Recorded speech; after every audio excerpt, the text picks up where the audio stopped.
প্রিয় তৃতীয় শ্রেণীর পরীক্ষার্থী বন্ধুরা, তোমাদের জন্য এই ভিডিওটিতে আমি আলোচনা করতে চলেছি ক্লাস 3 অর্থাৎ তৃতীয় শ্রেণীর গণিত বিষয়ের প্রথম পর্যায়ক্রমিক মূল্যায়নপত্র 2026 অর্থাৎ 2026 সালের প্রথম ইউনিট টেস্টের তৃতীয় শ্রেণীর গণিত বিষয়ের পরীক্ষার প্রশ্নপত্রটি সমাধান সহ এই ভিডিওটিতে আলোচনা করতে চলেছি।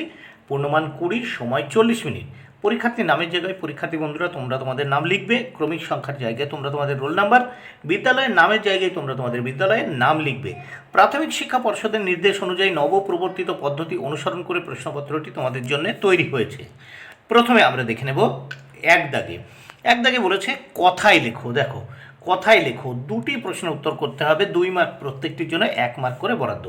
একের কতে আছে 585। দেখো 585, তাহলে এখানে লিখলাম 585। দেখো পয়চন্দ্রবিন্দু আকার চ তালিবার শত 555 চ আকার তালিবার 85।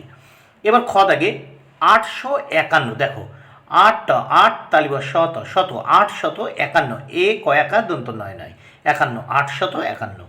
এবার 2 দাগে সংখ্যায় লেখো। দেখো ক দাগে 432 লিখলাম, দেখো 432। খ দাগে 303 লিখলাম, দেখো 303। তারপর দেখো এর জন্য কিন্তু 2 মার্ক বরাদ্দ ছিল। এবার 3 দাগে দেখব, 3 দাগে কি বলেছে যে সঠিক উত্তরটি লেখো। দেখো 4টি প্রশ্নের উত্তর করতে হবে, 2 মার্ক প্রত্যেকটি প্রশ্নের জন্য 1-এর অর্ধেক বা হাফ মার্ক করে বরাদ্দ। ক দাগে কি বলেছে দেখে নেওয়া যাক। 134 থেকে 10 বেশি, তাহলে 134-এর সঙ্গে 10 যোগ করলে উত্তর হয় 144। খ দাগে 98 থেকে 10 কম, তাহলে 98 থেকে 10 বিয়োগ করলে হয় 88। গ দাগে 210-এর চেয়ে বড় সংখ্যা। দেখো 210-এর চেয়ে বড় সংখ্যা হলো 211, 12, 13, তাহলে আমরা এখানে লিখলাম 211। ঘ দাগে 333 থেকে 14 কমালে উত্তর হয় 319, তাহলে 333 থেকে 14 বিয়োগ করলে পাবো আমরা 319। নেক্সট আমরা দেখে নেব, নেক্সট কি বলেছে এখানে দেখে নেওয়া যাক। যোগ করো। দেখো দুটো যোগ করতে হবে, এর জন্য রয়েছে 4 মার্ক, প্রত্যেকটি যোগের জন্য 2 মার্ক করে বরাদ্দ। দেখো আমরা এখানে ক দাগে দেখছি 105 যোগ 201, 105 যোগ 281 যোগ 126, তাহলে আমরা যোগ করব। প্রথম আমরা এককের ঘরটা যোগ করব। দেখো 6 আর 1 7, 7 আর 5 কত হয় 12, 12 2 হাতে থাকলো 1। এই 1 এই 2-এর সঙ্গে হাতের 1 এই 2-এর সঙ্গে যোগ করলাম, 2 আর 3, 3 আর এই 8 যোগ করলাম, 8 আর 3 11, এই ওপরে শূন্য আছে, তাহলে সেই 11ই হবে।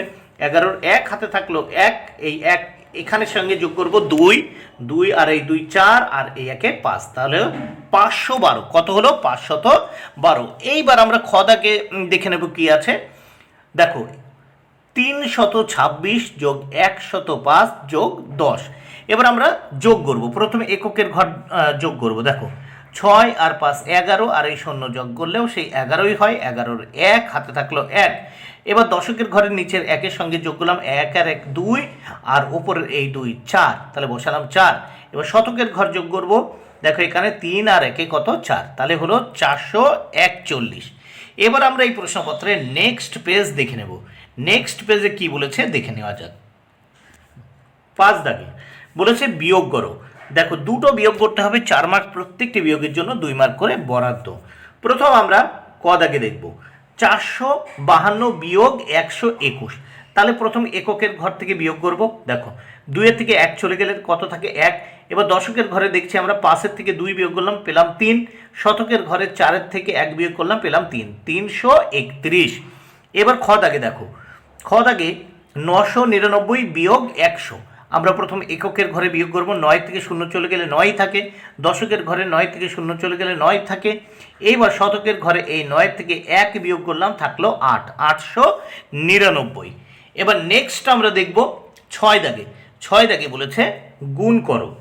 দেখো 6 দাগে গুণ করতে বলেছে, দুটো আছে গুণ, 2 মার্ক প্রত্যেকটির জন্য 1 মার্ক করে বরাদ্দ। 6-এর ক 14 গুণ 5, তাহলে আমরা 14-কে 5 দিয়ে গুণ করব। প্রথম এই 5 দিয়ে 4-কে গুণ করব, 4 5 20 শূন্য হাতে থাকলো 2। এবার 5 দিয়ে 1-কে গুণ করব, 5-কে 5 আর হাতের 2 কত হয় 7, 70 উত্তর। এবার দেখো খ দাগে 44-কে 4 দিয়ে ভাগ করব, তাহলে এই 4 দিয়ে ভাগ করব। প্রথম 4-এর ভিতর 4 কতবার যায় 1 বার, 4-কে 4। এবার এই উপরের 4 নিচে নামালাম, এই 4-এর ভিতর 4 কতবার যায়? একবার। তাহলে 4 × 4, তাহলে মিলে গেল, উত্তর হলো কত? 11। তাহলে লিখলাম অতএব নির্ণেয় ভাগফল = 11। এবার আমরা 7 দাগ দেখে নেব। 7 দাগে কি বলেছে? নিচের সমস্যাটি সমাধান করো। দুটি প্রশ্নের উত্তর করতে হবে 4 মার্ক, প্রত্যেকটির জন্য 2 মার্ক করে বরাদ্দ। তাহলে প্রত্যেকটির জন্য 2 মার্ক করে বরাদ্দ। 7-এর ক দাগে কি বলেছে? অমল দোকান থেকে কিছু ফজলি আম 87 টাকা আর কিছু ল্যাংড়া আম 25 টাকা দিয়ে কিনলো। অমল দোকানিকে মোট কত টাকা দিয়েছে? তাহলে 87 যোগ 25 কত হয় আমরা দেখব। তাহলে প্রথম 7 আর এই 5 যোগ করলাম, 7 × 5 = 12, 2 হাতে থাকলো 1, এই 1 এই 2-এর সাথে যোগ করলাম, 2 আর 3 আর এই 8 আর 3 কত হবে? 11, 112 টাকা। অতএব অমল দোকানিকে মোট 112 টাকা দিয়েছে। নেক্সট আমরা খ দাগ দেখব। খ দাগে কি বলেছে দেখে নেওয়া যাক। খ দাগে অয়ন 201টি স্ট্যাম্প জমিয়েছে, তার থেকে 108টি স্ট্যাম্প অনিতাকে দিল। এখন অয়নের কাছে কটি স্ট্যাম্প রইল? এটি বিয়োগ করতে হবে। দেখো 201 বিয়োগ 108, এবার আমরা বিয়োগ করবো। দেখো প্রথম এই উপরে 1 আছে, নিচে 8 আছে, তাহলে উপরে যদি ছোট থাকে নিচে বড় থাকে, মনে মনে উপরে 1 ধরে নিতে হবে এই 1-এর আগে। তাহলে 1 মানে এর আগে 1 ধরলে 11, তাহলে 8 আছে কত হলে? 11 হয় 3 হলে, হাতে থাকলো 1, সেই 1 এই শূন্যর সাথে যোগ করলাম হলো 1, উপরে রয়েছে 0 এর, তাহলে 1 আমরা কি করে বিয়োগ করবো? এই 0-র আগে মনে মনে 1 ধরে নিলাম, তাহলে হলো 10। তাহলে 10 আছে কত? তাহলে 10 1 আছে কত হলে 10 হয়, বা 10-এর থেকে 1 বিয়োগ করলে কত থাকে? 9।